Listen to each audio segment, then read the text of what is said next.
Welcome to the Purple Political Breakdown. I am glad you are here and I'm glad you are listening to today's podcast episode. My mission in each and every one of these episodes is to really focus on the solutions to some of the biggest questions and most controversial topics going on in our current society. I feel like most of these conversations are not truly being discussed in a more logical and respectful manner due to the political toxicity that goes on with both the left and the right, both the Democrats and the Republicans. In this podcast, I don't care about any of that. I am focused on the solutions. I'm focused on bridging gaps.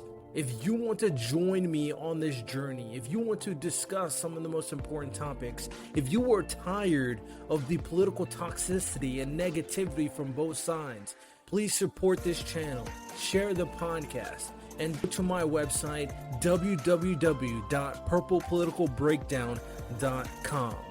I appreciate the support. I'll continue to make content, and hopefully we can start bridging these gaps and focusing on real issues going on in our world. Welcome to the Purple Political Breakdown. This is episode number 59. Welcome everybody, of course. I'm your host, Riddell Lewis. How's everybody doing today? And I know I didn't publish an episode last Monday. I do apologize. I had some other things going on, but we're back at it today. We're going to have a very interesting conversation with an excellent guest and from the Outrage Overload Podcast. My apologies. And David, I don't think I'm going to pronounce this correctly, Beckemeyer. So yeah, we have a great guest today. From what I've seen, to kind of give you a little background knowledge of our guest, he says that he's a retired tech executive, entrepreneur, developer, mentor, investor, and advisor in the San Francisco Bay Area with over 20 years experience founding, running, advertising, investing in tech startups. And like I said, he has a podcast, which all that information will be in our website and in the description. So feel free to check all that out. With that said, welcome, David. How you doing? I'm doing great, Riddell, except I'm outraged about you got the name wrong. I'm just kidding. But yeah, Outrage Overload, and I'm pleased to be here. Thanks so much for having me.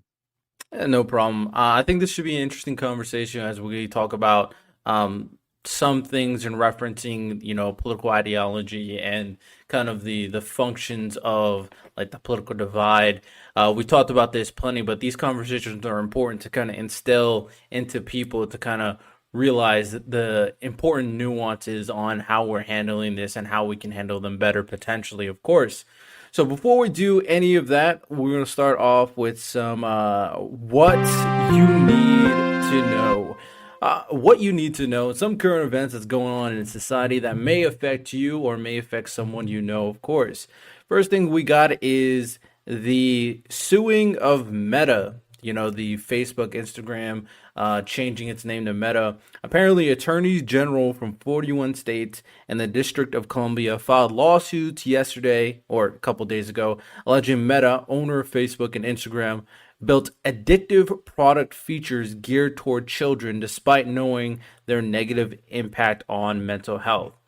Very interesting lawsuit, of course, especially considering we know what social media provides and how it affects people and the impact on kids. We've talked about that plenty, of course.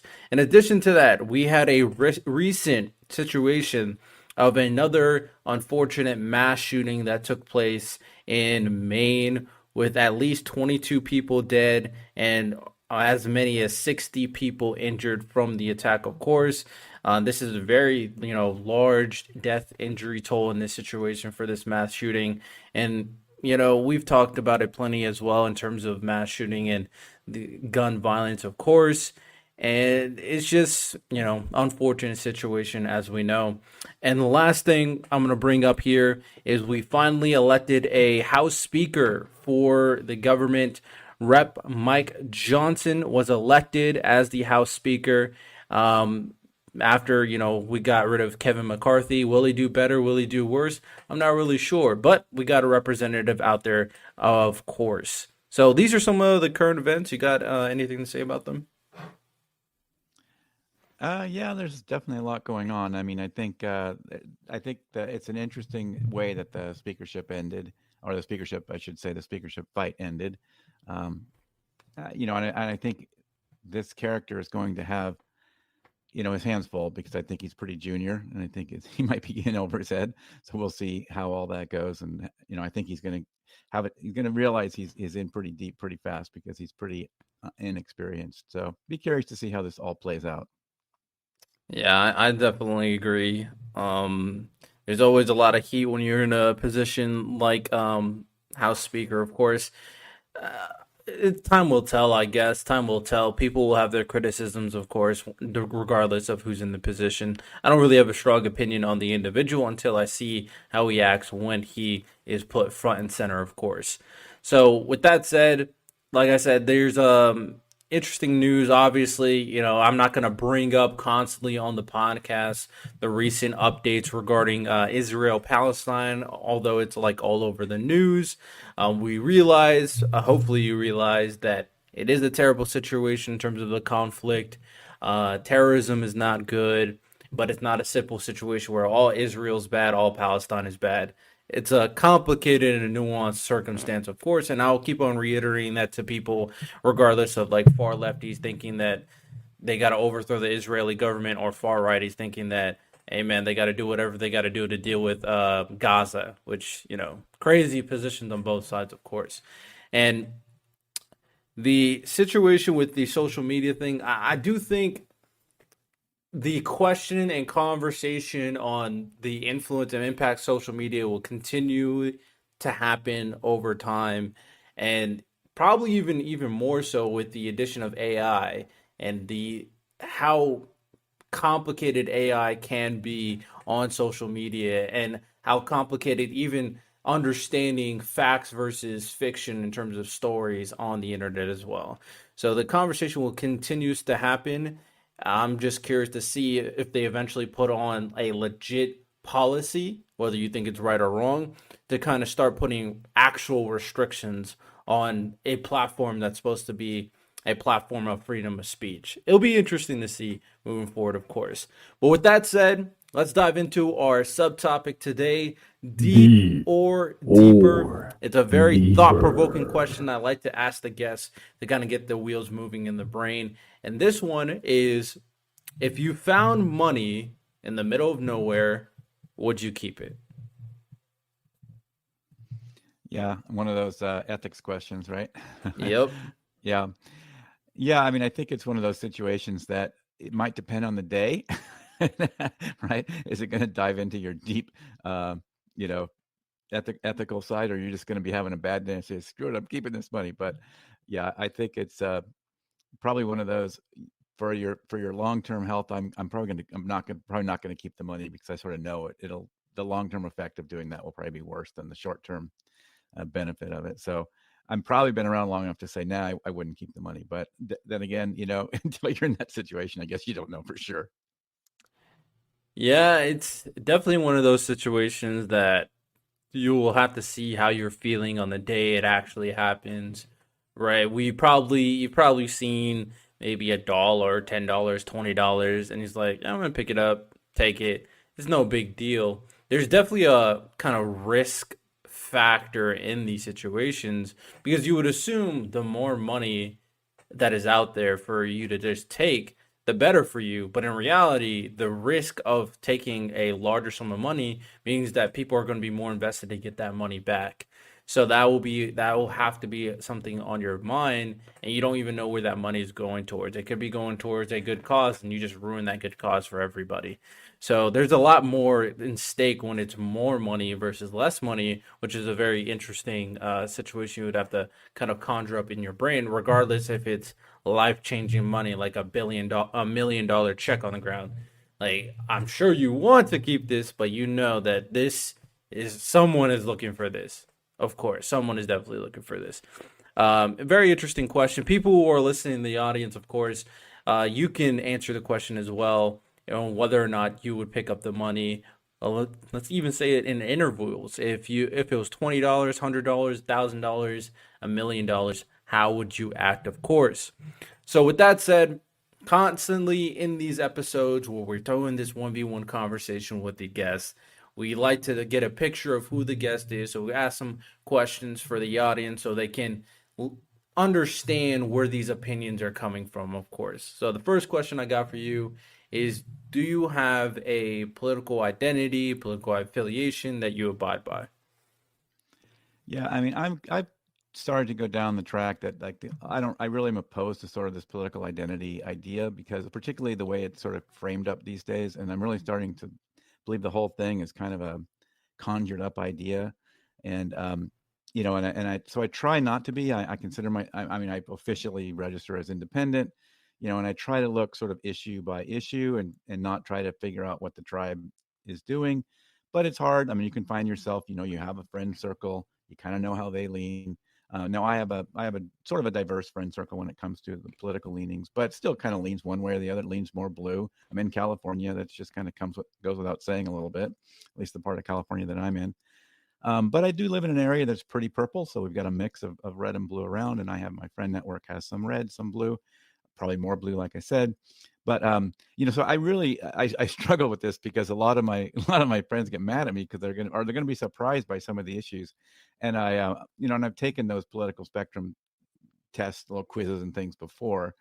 And I was surprised recently. I usually it had come up some kind of a middle bluish, right? Like blue, blue, middle, but lean blue. This most recent time I came back as something they call the ambivalent right, which I was kind of surprised by. It's still, a centerish, kind of one of the centerish options on their scale of 10 different things, I think. But I was kind of surprised by that. So I was painted red by that quiz. So yeah, I think my issues kind of jump around, and it's very hard, because you sometimes find yourself saying, well, what does my side say about this thing before you decide what you think about it, right? So yeah, I try not to fall into that trap. That's fair enough. Fair enough. I'm definitely uh, kind of similar in a sense that I don't really care about political identity or ideology. I say I'm in the middle just because I just whatever makes the most sense to me is what I'm advocating for on that particular day. So I definitely feel that, of course. With that said, do you think the current state of political discourse it's the worst it's ever been since the Civil War? Well, I mean, I don't know all the history, but I certainly have talked to a lot of folks about this topic, and there's definitely a lot of feelings that there has been times when things have been harsh, but the level of what they call the sort of affective polarization, where you really dislike the other side, you distrust the other side, you sort of think they're evil, is pretty much at an all time high, or at least, like you say, sort of post Civil War high. So it's possible there's been other times when things have been bad, but it's definitely up there. The temperature is high. I definitely agree. It's a lot of differing these far sides. With the final thing, I want to function if they get more important and more influential in terms of dealing or bridging the gap between the toxic and the toxic discourse between the two sides. Yeah, it's yeah, I think they can, but so the challenge is, how does a third party sort of begin to get equal footing, or at least a more fair playing field? Because right now the two major parties sort of control everything, and for all that they disagree about, the one thing they agree about is they don't want a third party, right? Um, so they agree about that. Oddly, isn't that funny? But so how do you get there? And I think that's what So I think a third party, without changing anything else, doesn't do very much, except sort of it's a protest vote, and maybe that matters. But I think if we can actually maybe rank choice voting, jumble primaries, some other things, then we can start to open up some of this, take away some of these um, institutional benefits that the major parties have, and make that a little fairer for a potential third party. I definitely think the country wants something other than the way the two parties are operating today, and pressure from a third party, even if maybe they don't win, maybe that pressure could. I mean, because this is the challenge that you have. I talked to a lot of political scientists about this, right? As soon as the third party starts to gain some traction, the other parties just kind of latch onto their ideas, and that kind of squishes them out.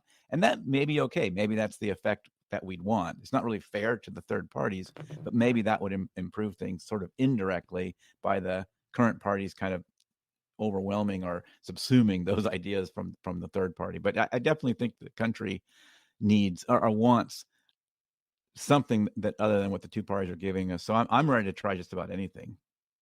Yeah, I definitely feel what you're saying in terms of providing that other opinion that for the most part, at the very least when I'm thinking of a valuable third party, for the most part I'm thinking of a more moderate third party at the end of the day that can bridge some of the ideals from both sides to kind of come up with a some type of compromise solution at the end of the day based off whatever conversation or topic that is going on that particular day.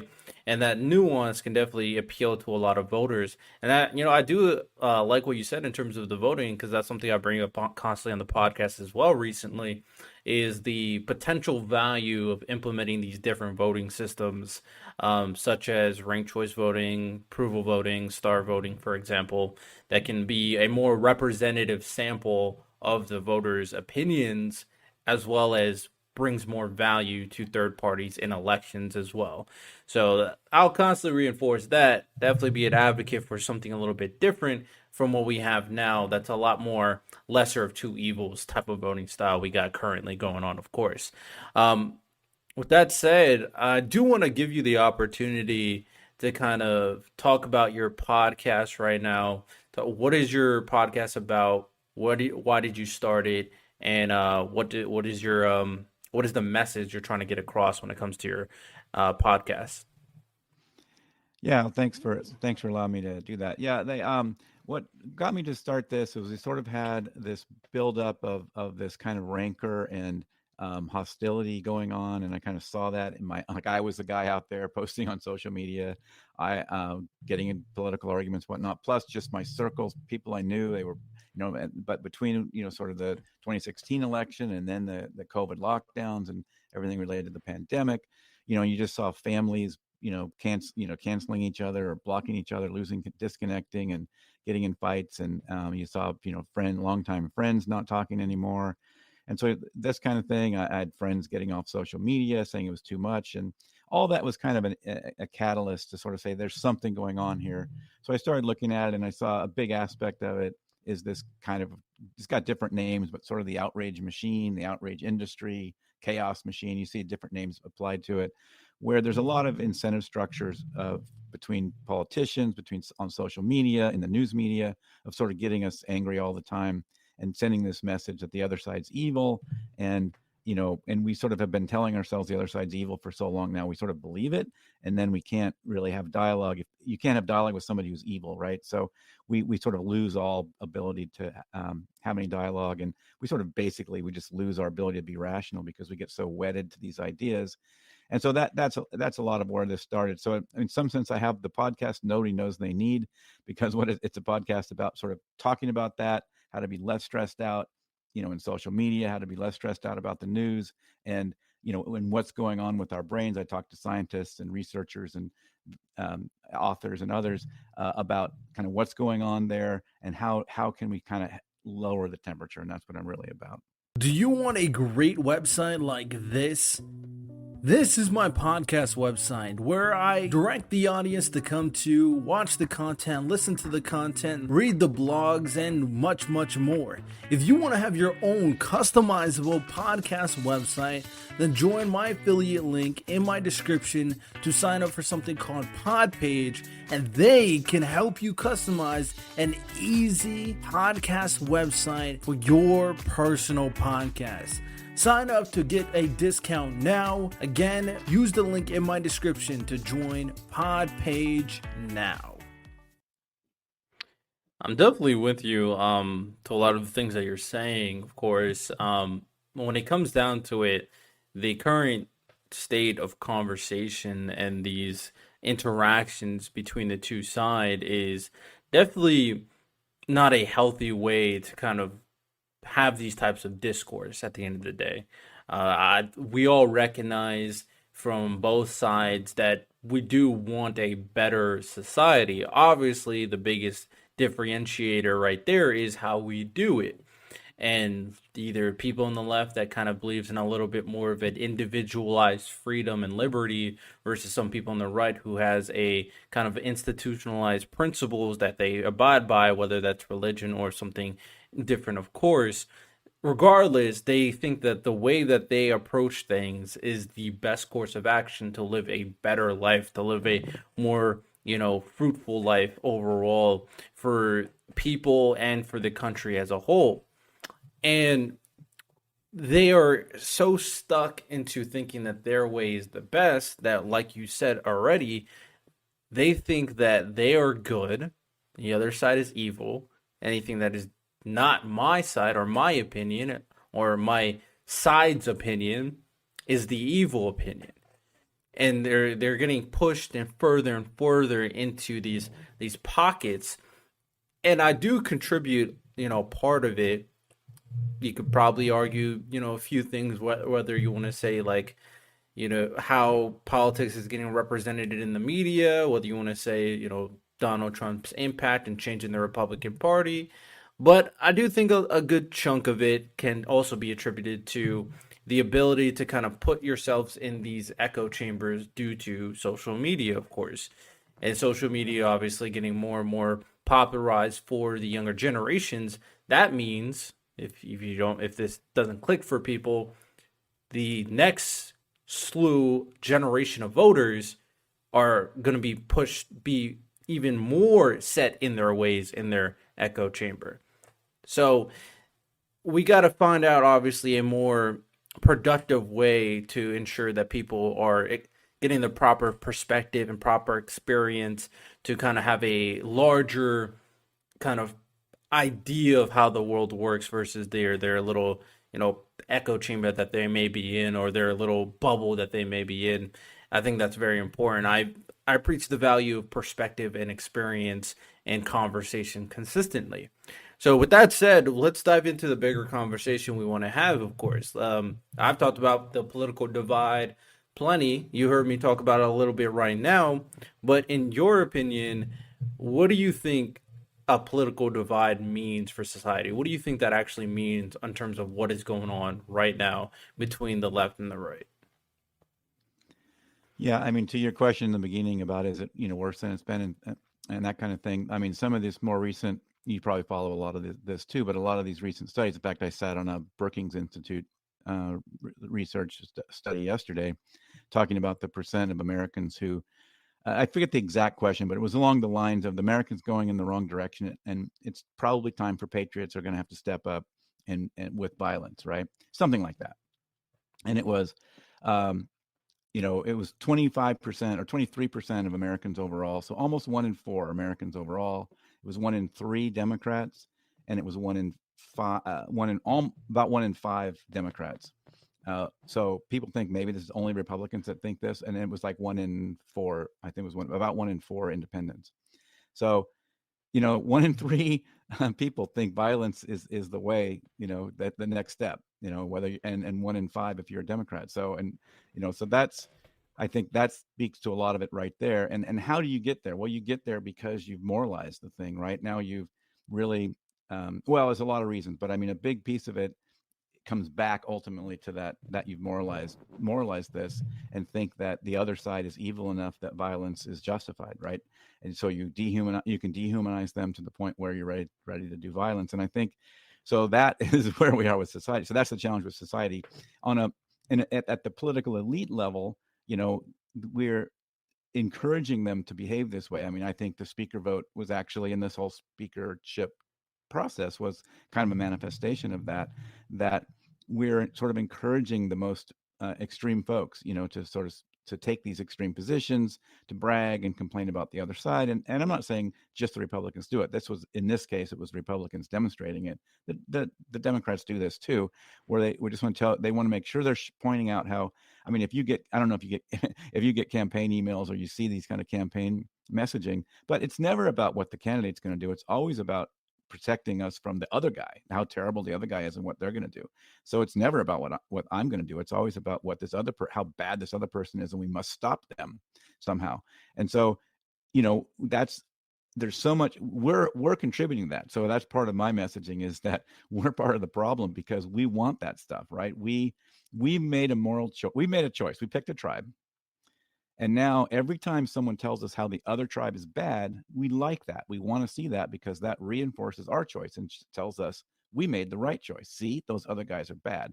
We don't want to see a nuanced conversation between our side and the other side, having a nuanced conversation and either agree and disagree, or maybe even coming to a compromise. Oh no, we want to put a stake in the ground and have our guys fight to tooth and nail for everything and not give an inch.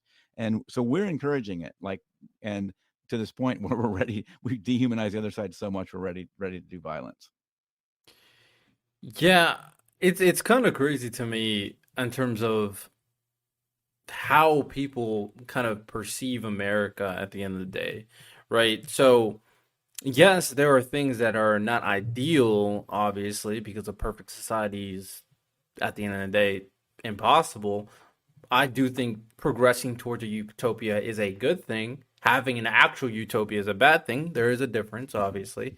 Um, but that's when it definitely comes into mind. And like you said, they're moralizing it, and they don't realize that the situation in America compared to most of the world is night and day for the most part, in my opinion. But in terms of the freedoms that people you can have in America, in terms of the things that you can advocate for in America versus other locales, other countries, of course.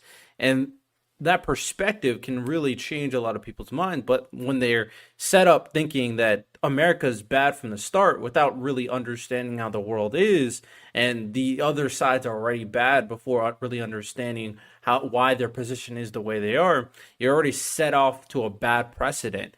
And when you're young, even like if you're not getting campaign emails, but I'm sure you could see, videos on YouTube, for example, or your parents can reinforce these things that they're learning from to their kids, or you go to a university or college or even a workplace and you get certain conversations bubbling around and you just want to fit into the group setting. And yes, it's kind of part of mob mentality, but that's what happens at the end of the day, is that you kind of go like, hey, that makes good points. I'm going to agree with that at the end of the day. And what's the most important part in these conversations is, like you said, it's never a black and white thing. It's always nuance. And that's why it never will get better, because a solution can be proposed from the right and left. But a lot of these times, people don't realize that these solutions are probably majority of the time, like, it benefits society as a whole, but there's always going to be a problem. There's always going to be something that happens that either they don't account for or they have to adapt to. And that problem is going to be the negative. And the other side just goes like, oh, you see, this happened. That was a bad solution. That's what always happens, because there's never a foolproof 100% plan that is going to fix everything. Perfect example when it comes down to, if you want to bring up like the Me Too stuff with, women coming out, obviously with some of the kind of worst type of people taking advantage of women in these different spaces. And the reason for Me Too, and even feminism, to be honest, was for women empowerment. Overall, women empowerment is good. But you're going to have some people point out to the negatives, because there was negatives with like certain people kind of going overboard with certain allegations and not getting, punished or getting any flack for the allegations that they're pointing out. This is part of the conversation of certain women that is, alleging certain cases. I think there's a recent situation with, it was a baseball player. I don't remember his name, but there was a girl who came to his place, and the girl framed him for beating her, and she took a whole video the morning of the next day alleging that he beat her, and she was just kind of smiling and acting all cool, and then she had a bunch of text messages with her friend saying, I'm going to steal all this guy's money. So yes, women empowerment is good, but of course you're going to have a negative such as this, but that doesn't mean the entire movement is bad. And when I hear conversations of people saying, oh, you see, we had feminism, Me Too, society's down the drain, I'm like, bro, what are you talking about? Like, that's such a dumb opinion to have. But that plays into what you're saying. They moralized it so much to the point where their side is always good, and any bad thing that is from the other side is something I can latch onto to prove that that side is bad, and it's not productive by any means. What do you think? Yeah, for sure. And I want, yeah, absolutely. And I want to go back to the way you started that conversation, sort of talking about we often lose sight of how good we do have it here. I mean, you see people throwing around terms like fascism and dictatorships and stuff like that. Go to a country with an actual dictator and see what a real dictatorship looks like. You talk about people where we don't have free speech, or our free speech is infringed because Elon Musk blocked somebody on Twitter or whoever. And go to a country that actually doesn't have free speech and actually doesn't have free press, whether it's a state-run media or that's all they have, or journalists are put in jail and things like that. Like we just have it so easy, and that even gets all the way back to like complaining about the small things that go wrong with the Me Too movement. It's the same kind of thing. It's like Freud talks about the narcissism of small things, I think, something like that, where it's like when you don't have anything big to fight about, you fight about the little stuff. I definitely agree. And yes, it can be a certain type of blessing in the sense that, we have it so easy, relatively easy compared to the rest of the world in American society. Like in reality, how many people are just like, I mean, all I gotta do is just go to school, play video games all day, go on social media, watch TikToks, eat. It's like, yes, some people, have it worse, but like still even those people have it better than the majority of the world. And we take these things for granted, of course, and things that it could be better, and this is why this, and this is terrible. So I do think that that perspective and understanding on what you really have needs to kind of be in the people's brains a little bit more. But with that said, when we see this divide, how do you think we should bridge it? How do you think we should kind of mend the kind of discourse between the two? Yeah, there are a lot of people really working hard on this problem. That's certainly one thing I've learned, going out there and finding folks to talk to on the show and research and stuff that's out there. So there are a lot of people really putting time in this. And so I'm I think there will be some more developments that are going to sort of find ways to sort of scale some of these ideas, because there have been some sort of promising ideas. On the other hand, you do have a lot of the scientists that are sort of like, well, it's going to be tough. It's sort of like the only way, the way out is through kind of thing. Like we're just going to have to work our way through this and circle it around. But one of the most promising ideas is to lower that perception gap. So lower, we have a lot of perception gap issues. We have a lot of misperceptions. Like we think the other side hates us more than they really do. We think the other side is more extreme than they really are. We think they're more prepared for violence than they really are, and then that makes us more prepared for violence, this kind of thing, right? So I think that's a big one, is if we can lower those misperceptions, and that will help to sort of dehumanize the other side and open up the dialogue just a little bit. You'll be a little bit more likely to have a conversation. You still may not compromise. You don't have to compromise every time, but at least you can have a little bit more productive dialogue. You can lower that temperature, and I think that's one of the big ones. If we can, and there's some ways of that. There's a lot of people working on that, like ways to do that, like prompts on social media that perhaps could prompt you that, hey, the things aren't as bad as you think they are. Here, there's even things like online video games that you can play, and you don't even know you're sort of playing a political game, because it's only a political message is only kind of squeezed in every once in a while.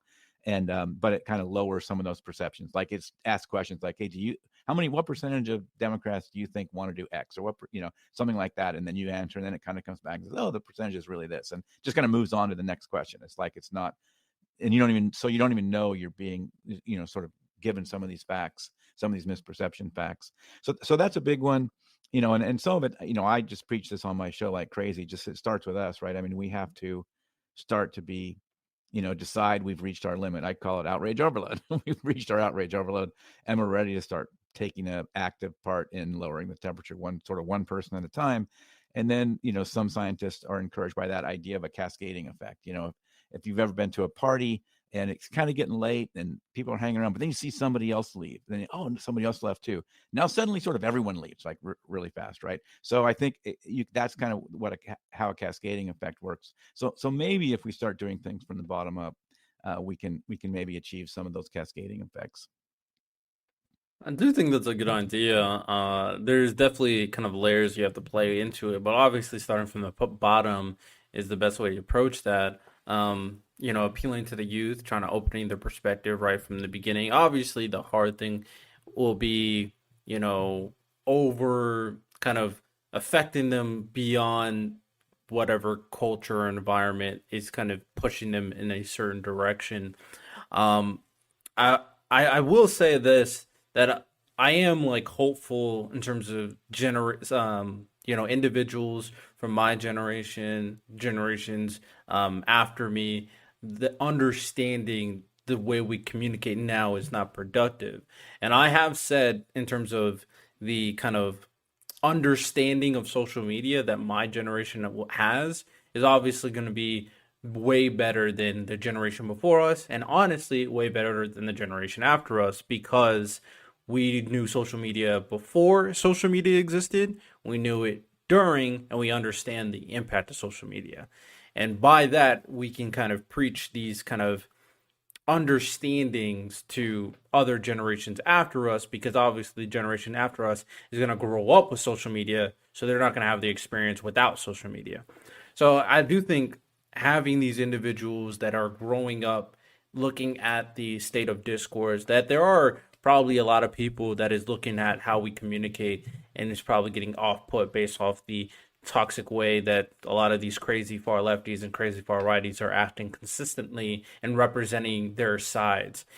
So I do think that is obviously going to be there, and having these tools that you mentioned already in spaces that they're obviously going to be in, whether that's video games, whether that's social media, arguably education. I don't think education really, especially public education, didn't really teach me about like government and politics. Now it's going to be hard to kind of go, because certain parents are going to like, I don't want to teach you about politics. But I think there's something to be said in terms of critical thinking and how critical thinking can play into understanding the nuances of political discourse. But that's a, I guess, different conversation. But at the very least, these spaces starting from the ground can definitely be very fruitful for these individuals who they grow up and have that kind of proper perception of things be a little bit stronger. But I guess that also goes into another question when it comes down to these on information you're getting online and information you're getting from the other side, and how the misinformation has really affected individuals as they consume basically opinions disguised as facts about the other side. How do we deal with information on the online and on the internet? Yeah, it's a big concern, and especially you were talking about sort of the up and coming generations, and there's a lot of information about a lot of studies on this that they're like you sound like you pay attention to these. You rattled off 3 or 4 current topics to talk about at the beginning of the show. But a lot of people just aren't, like, they're not paying attention to news very much. They're very minimally consuming news. They're almost getting all their information coming from TikTok videos and dance videos and so on. And so, I'm hoping you're right about that. Those generations will also say, well, hey, if this is how everybody's getting the information, we're going to have to inform them through these vehicles. But what I worry about is bad actors, kind of beating them to that punch and getting ahead of the game and informing, using those, because it's already happening. I mean, they use those videos, or they use those techniques to do a lot of misinformation too. Bad actors do so, and also bad actors plus innocent people that believe the stuff. Like, people get sucked up into these things and then believe it, and they just don't really check it. You talked about critical thinking. They don't really check those sources and don't really look into it. They like what it says, so why should I look into it? I like what it says. I'm going to go tell everybody else about it. So we get a lot of misinformation spread that way. So I mean, you've got the source and the supply and the demand, and we're the demand side, and so being better information consumers, being more critical, but it's not it's not what most people do. Like, most people don't really go look for reliable news sources. They don't really appreciate the difference between journalism and just a guy saying some stuff on YouTube, and so it can be a little challenging, and there's a lot. And like you say, I mean, I don't know how much education about misinformation helps, because people don't trust the institutions anyway. So that I'm going to do it my way. And sometimes we didn't really get a very good footing for how to do our way. I mean, research is hard. I mean, it's kind of hard work checking sources and that kind of thing. So you almost need to have some trust, because you just can't fact check everything all the way down to the original sources. So you have to trust that, well, most of the time the New York Times or somebody is telling me pretty close to right. And if they get it wrong, maybe the Wall Street Journal will check them or something like that. But like I said, I'm concerned because a lot of people just never go to those kind of sources anyway. They're just only on social media and some of these other ways. So yeah, it's a tricky situation, but I mean, so I look at it a lot from the demand side. Like, can we be better consumers? Like, try not to demand this bad information, but it's kind of human nature to do it. I definitely go back and forth in terms of how this new wave of social media and individualized content creation is affecting society. I do think there is some merit to, the kind of freedom of individuals to kind of speak their mind and share their values to people while not being attached to an established institution, of course. So that obviously can play into the benefit to an extent in terms of, podcasts like mine, podcasts like yours, other types of content creators whose purpose or what they're trying to do is trying to open up the perspective and conversation. And people obviously are going to be more willing nowadays because of a lot of the anti-establishment rhetoric that is going on that you mentioned before, which is partially due to Donald Trump in terms of the right and has already been a thing in terms of the left. So it's really not boding well in terms of, trusting the institutions as a whole. But if we're going down the route to have people want to trust individuals a lot more, then I guess there's a certain benefit to the new way of consuming information when it comes to these individualized content creators. And we're seeing these individuals gain more and more influence, gain more and more impact, and all that stuff. Of course, the counter to that is there's no way to kind of vet them out. There's no way to ensure that these are the right people telling them these information, because you have people like Nick Fuentes. If you don't know who Nick Fuentes is, he spouts a lot of kind of like anti-Semitic rhetoric and very Christian nationalist rhetoric, and gained a pretty decent following doing that. He's just not the type of individual that people should want to hear to, but there's going to be these weird niche individuals that see his content like, he's appealing to me because I hate society. So that's kind of the negatives of it at the end of the day. With that said, how much do you think individual content creators will continue to have in terms of impact in how we deal with, or how the political divide or political discourse grows moving forward in society?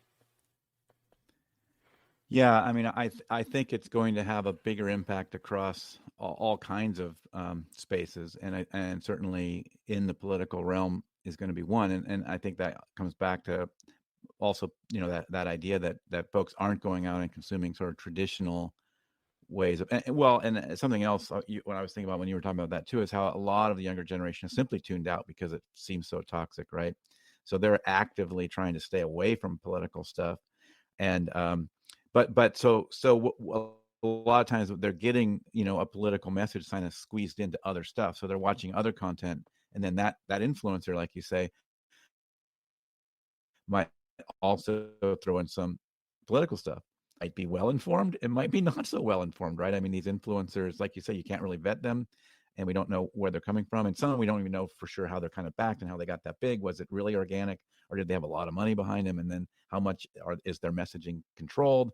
Is it really? And so I worry about this a lot. I mean, I don't really have any idea how it's going to flush out, but I do know that it's going to have a huge impact, and I think most of the traditional sort of people that look at this in social science, in the sciences in general, and I think in out in the world of sort of political wonkism, I mean, I think they're going to be way behind on this, and they're just not going to appreciate how much is happening in that space. And I'm very concerned about platforms like TikTok, where we don't know an influence of something like of China, right? So I mean, they could have a lot of control over what kind of content they're feeding Americans versus other countries. So they could squeeze in a lot of really pro-China material. Suddenly everybody thinks, the China way of doing information is better and things like that. I mean, that's just one example, but So I'm a huge advocate for more transparency of these platforms, and specifically like opening them up to like independent bodies for study of their algorithms and and also the data, right? So being able to let academia or researchers, even in the private sector, get controlled access to that data, so there's some data transparency, because all those platforms now have shut down that kind of data. Elon Musk shut Twitter, used to have a lot of it, and they shut it down.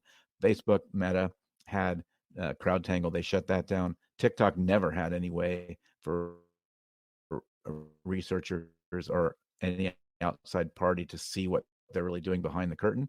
So for me, that's, it seems like that's something would be easier to get behind, than sort of regulation about controlling the content and that kind of thing, which is what a lot of people want to talk about. I want to talk about transparency, because that seems like that would be more bipartisan. Like, you're not impinging on their free speech per se, but we do want to understand how these algorithms are impacting our brains.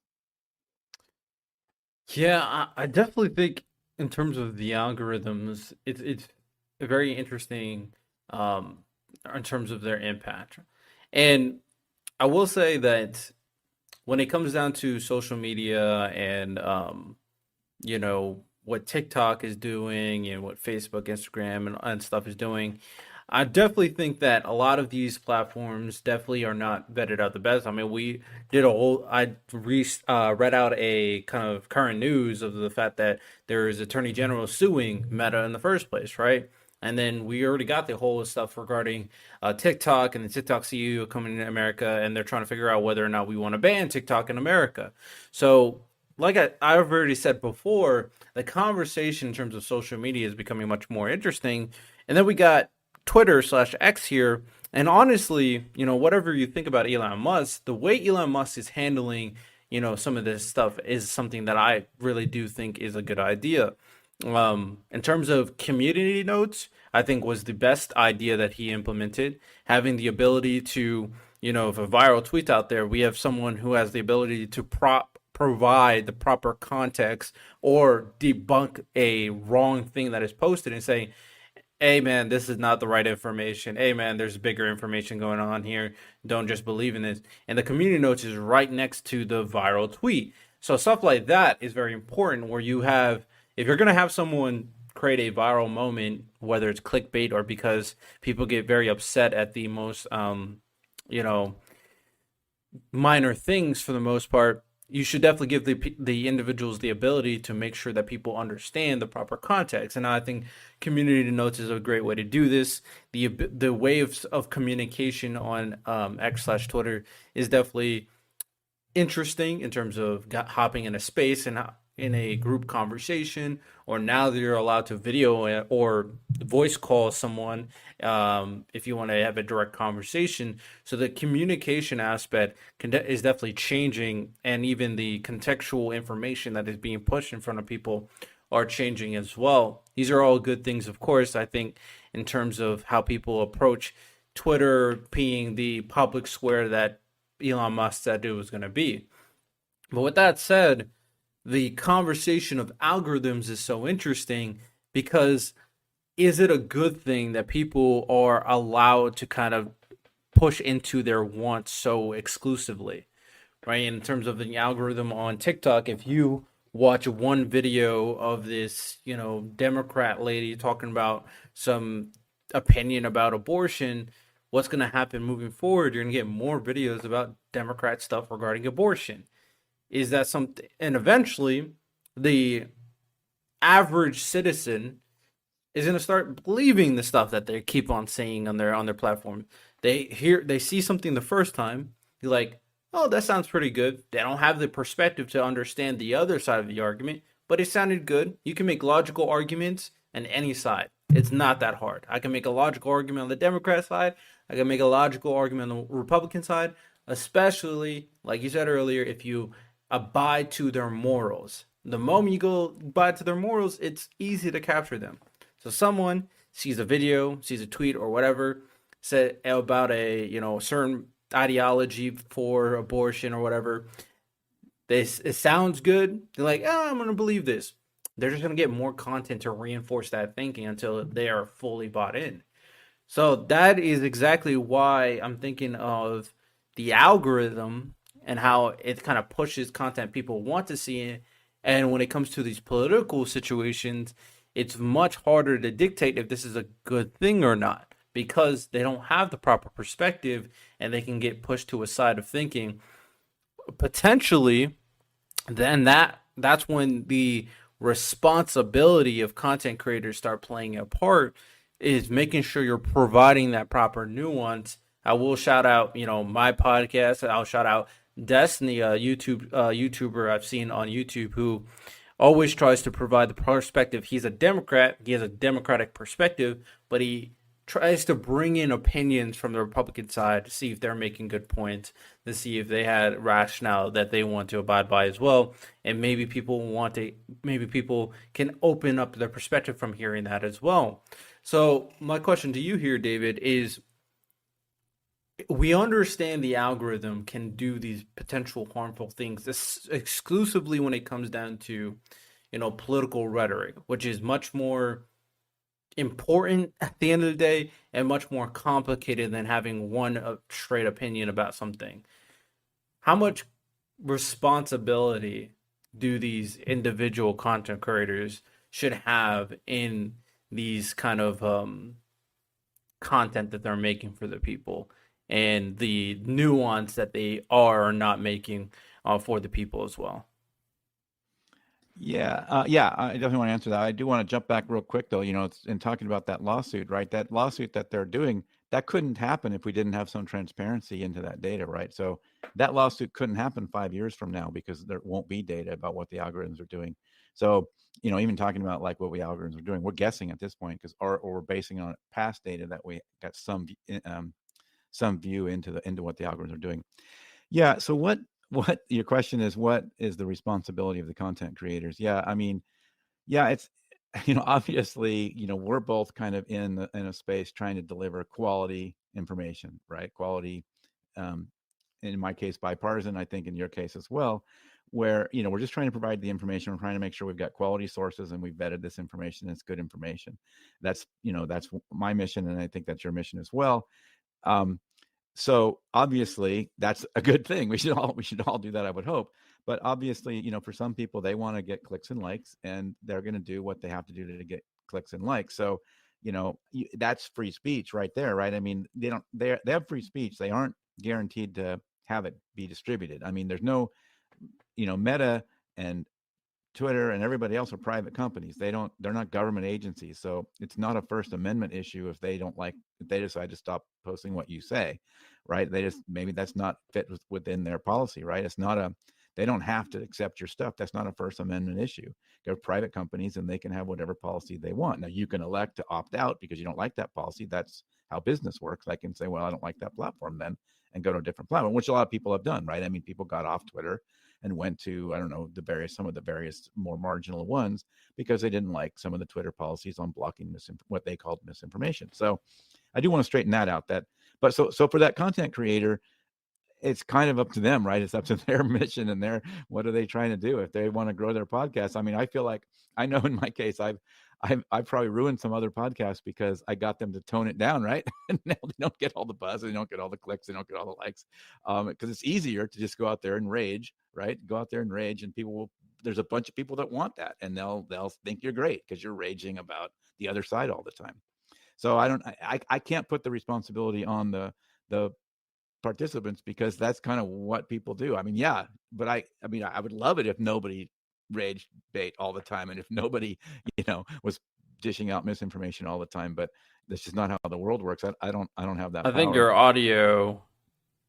I think we were talking about how much responsibility the content creators should have, and obviously, I mean, if you're intentionally dishing out bad information, then yeah, you have to be responsible for that. But how do you hold them responsible, right? I mean, we do have a very strong free speech culture in this country, so people can sort of say whatever they want, even if it's a lie, as long as they're not, libeling anybody. And even that can be kind of hard to prove in court. So people can kind of say what they want. So this is a a challenge that we have. It's a right that we like. It's a at least, even if it's not a legal right in some of these cases, it's a it's a cultural thing, that we really respect the idea of free speech, and people can kind of say what they want. So yeah, do I think they should be responsible some way?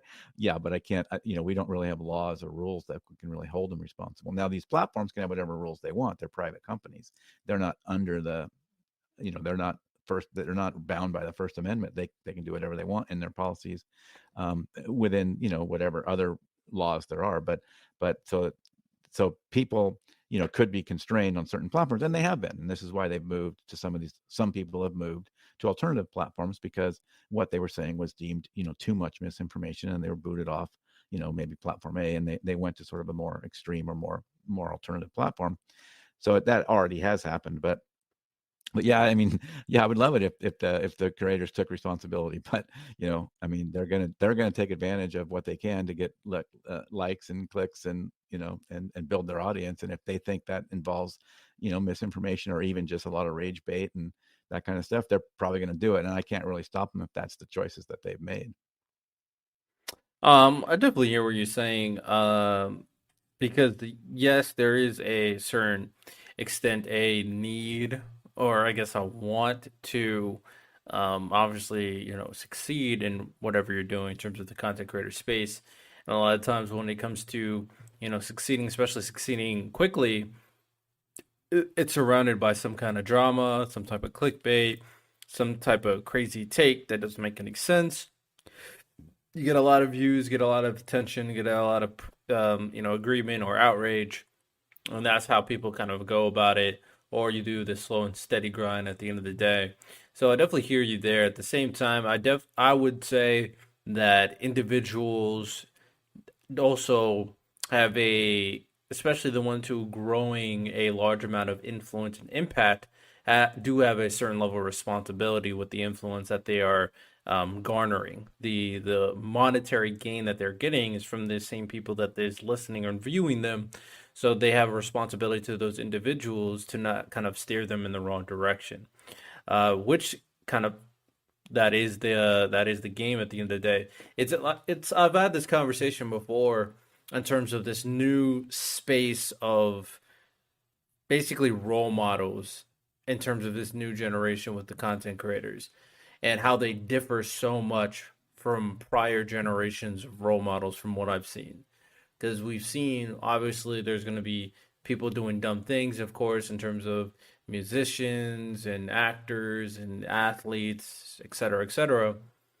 But the way they carry themselves, for the most part, obviously plays into the image, the impact of the PR team, and making sure that they are kind of resembling a very specific kind of image for these individuals. It's much more deliberate, it's much more careful. It's a realization to an extent that who I am is due to the people, whereas the content creators don't have that kind of responsibility off the outset. They get popular and they kind of do whatever they want, and it's either they learn how popular they are because the private institutions kind of do have standards. As long as you don't go past that standards, they're okay. But those standards don't depict morality. They just depict kind of obscene versus non-obscene stuff, right? They don't kind of care what you say or do as long as you kind of don't go outside the law, basically. And there's too much gray area that can be very damaging even within the boundaries of the law, as we know. So I will say that they do have a responsibility, but obviously everybody's their own individual person at the end of the day.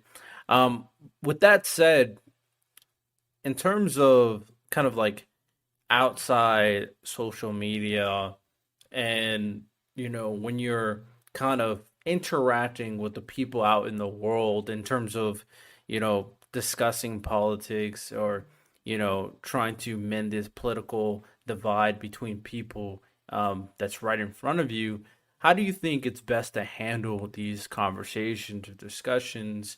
Obviously very much different from social media and the internet. In person is much more personable and probably a lot more efficient in engaging in a proper conversation. Yeah, I mean, social media is just the worst place to try to have these kind of conversations, because nuance just gets sort of blown out of the water. The loud voices kind of creep in pretty fast and just kind of overwhelm the conversation with a lot of shouting. So while that does happen in real life too, and can happen in real life, I mean, so my advice on that, or where I go with that is, start off with sort of an intellectual humility. Start off and especially if it's someone that you expect to differ on pretty strongly, try to go in with a very much a listen, approach first. So an active listening mode first, and really listen genuinely. Like, go in with the idea that you have something to learn, not with you have something to prove, because both sides do have something to learn from each other, no matter how far apart you are. And so if you go in with that attitude, and maybe the first interaction, you literally don't even try to present your view, other than maybe if you feel like you have to, like, well, I disagree with you on that, but please go on, or I want to hear more, in the first round, and then maybe take all that away that you just got, because it might be pretty shocking, because sometimes when you open up like that and you don't, attack the person and try to fight on every word and the thing gets hostile right away, the person will open up a lot more and tell you things that maybe you didn't know or they wouldn't have said otherwise, because suddenly you're that strange dude that doesn't attack them all the time. And so you are genuinely listening and wanting to learn. And so do that and take that away, and then say, hey, that thing we talked about last time, can we talk about that again? And I want to understand more about this. And then maybe say, oh, let me tell you, are you okay if I tell you how I feel about that? Can I tell you what my position on that is? And then start that maybe a little bit at a time. But and so don't sort of, the worst thing you can do is what everybody kind of wants to do is, I want to know that what are the 5 things I can do so that in a couple of sentences they'll say the right thing, or they'll understand my position, or they'll change around to my position. And the other last thing you want to do is, you don't want to go load up on facts. Like, you don't want to go to the internet and just get a million facts. It doesn't hurt to have, some facts there, but that's not going to change anybody's mind. You first have to understand where they are coming from and how they got there. And this whole idea, if you even want to change anybody's mind, this whole idea of changing someone's mind, no one changes anyone else's mind. That's not how it works.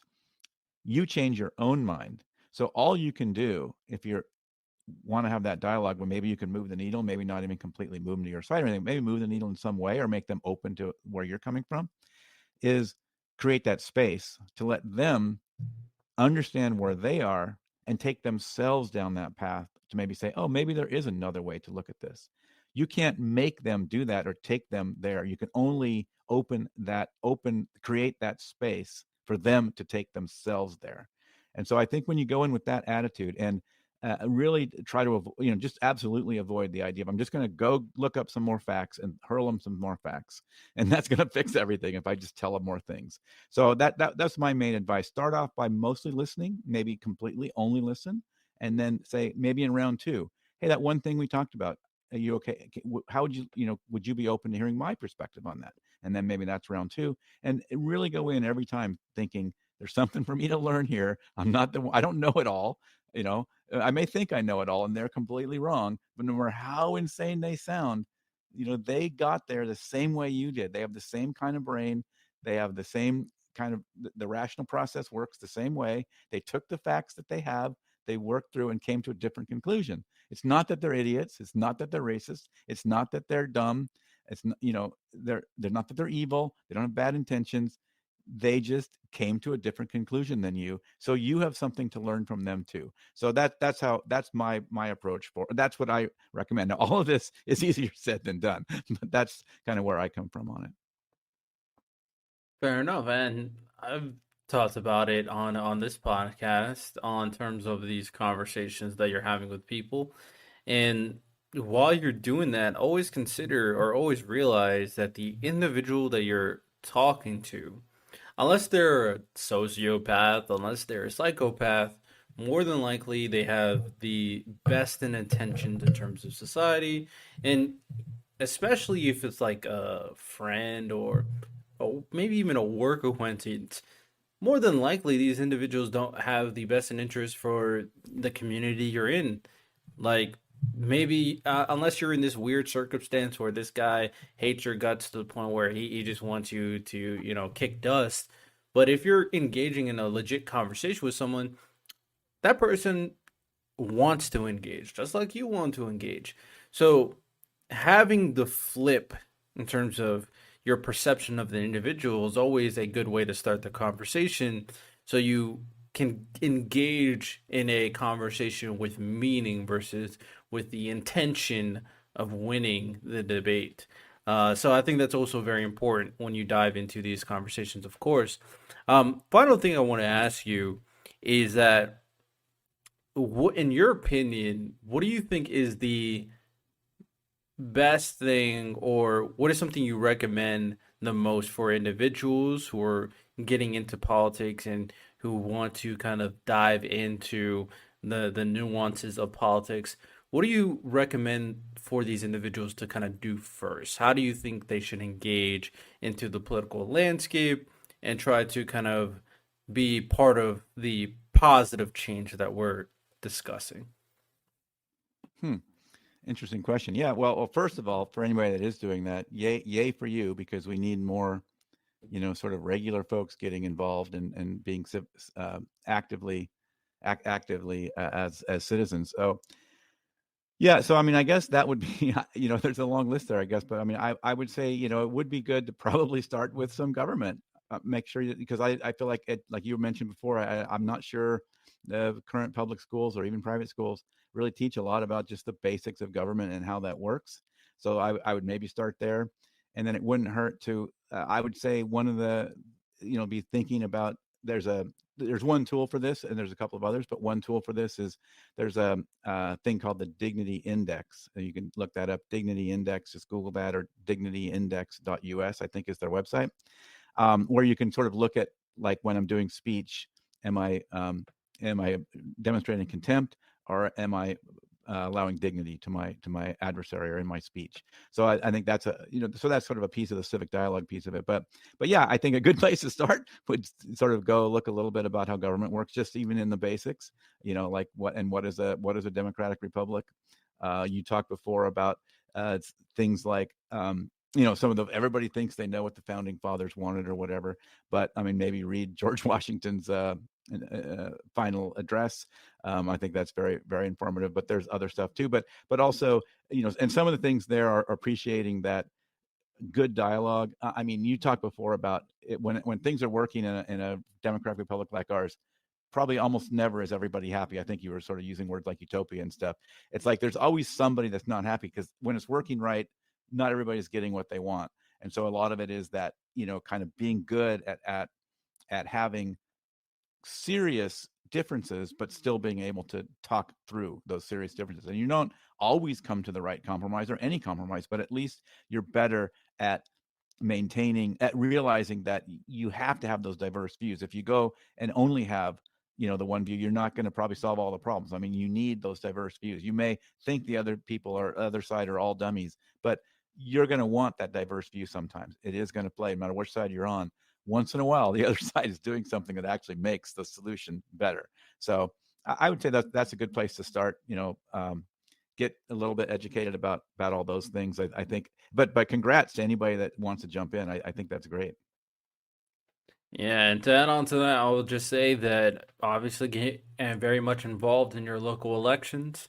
I always say consistently that local and state elections are, to you as an individual, more important than the federal election, whether you believe it or not. It is the truth.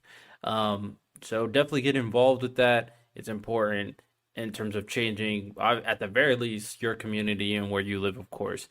So that is all we got for today. Do you have any final words that you want to say? Well, yeah, I couldn't agree more about the local politics and just local news as well. I mean, there's been a dearth of, local news has basically just died now, and everything's national. So that's why we get all agitated about these national politics, because that's kind of what the kind of news we have. It's all national. They want to get us excited about these national issues. And yes, absolutely, pay attention to those local issues. Get involved locally, and also same thing in sort of your fighting division, right? Go sit in on a town council meeting, go to the fire department. I mean, this is where you're going to meet the people in your neighborhood that might differ from you. So yes, local community is a great place for all of us to start. All right, excellent. Well, like I said, that is all we got today. Appreciate having you on, David, of course. All his information will be on my website. You can check out, and in the description as well, for you to check out his information, check out his podcast as well, which is, very interesting conversations going on over there with the Outrage Overload. And I will say this, that, even though like your approach, is definitely a lot more methodical in terms of the process, these conversations, whether it's on my podcast or his podcast, are always going to be valuable in terms of, at the very least, growing the nuance that we keep on reiterating to people, because it is important, whether you agree or not. It is very important. Stuck in these kind of echo chambers and stuck in these kind of, strict ways of thinking, at the end of the day, regardless of what side you're on, your side, the other side, just this one way of thinking is never going to be the productive way in establishing a better society. We need that little push pull from both sides. That's how you create better solutions. You don't create solutions from everybody agreeing, you create solutions from people disagreeing. So hope you guys enjoyed this podcast, of course. Rate it 5 stars if you did. You visit the website www.purplepoliticalbreakdown.com to see all the information, or to email me, of course, about anything regarding something that you thought was interesting, or if you want to be a future guest on the show, feel free to do all that, of course. So I do hope you guys enjoy. Y'all have a good one. Take care and peace. Well, check it out, y'all. We got what you need. We're all living in apartments, condos, vans. Well, dude, even you can have a studio in a box. Yes, we can help you with that right here at Blind Knowledge. We work on your budget, and we figure out your measurements. We'll get you the best sound for the best price. Let me know, 877-237-1143 or at blindknowledge.com. Yep.